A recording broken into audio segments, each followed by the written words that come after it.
Hello, class. This is Mrs. Bauer. I'm glad to be here with you for our fifth session of JA Ourselves. Today, our session is called A Penny Shared. So we've already talked about so many things. We've talked about making choices, how we pick between two or more things, how we think about our needs and our wants, our needs being things that we must have in order to stay safe and healthy, while our wants are things that we would really like, but we don't have to stay safe and healthy.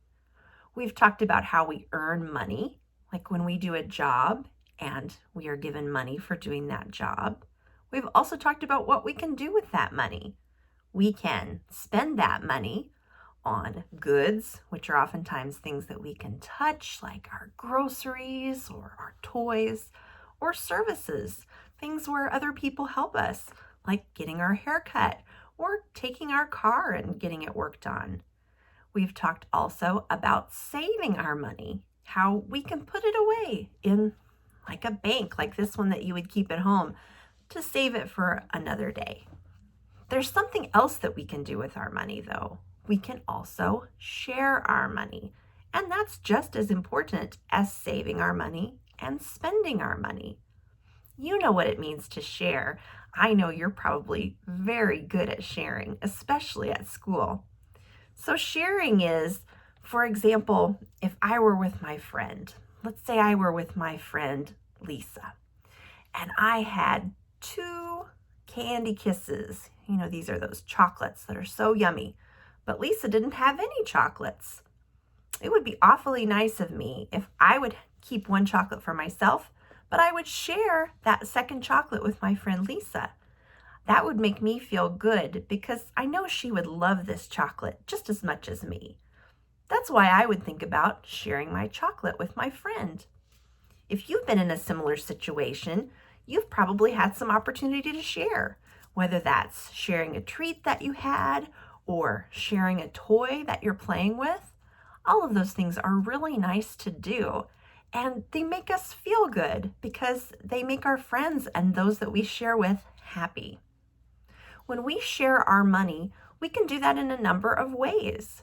You might share your money at your church, where they can use the money to help others. You might share your money with an organization in our community.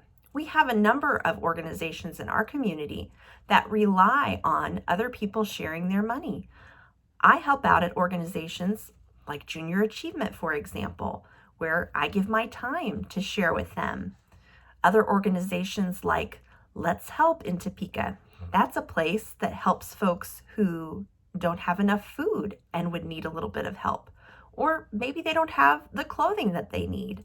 Places like Let's Help can give them that assistance, and they rely on people in our community to give them money to help make those things happen. So when I have money, I'm deciding whether I want to spend it or save it or share it. And ideally, I'm doing a little bit of each. I'm spending on the things I need and maybe a few of my wants. I'm saving some money so that I have it for when I might have a need in the future. And I'm sharing a little bit of my money so that I'm helping the other people in my community. Sharing is really important.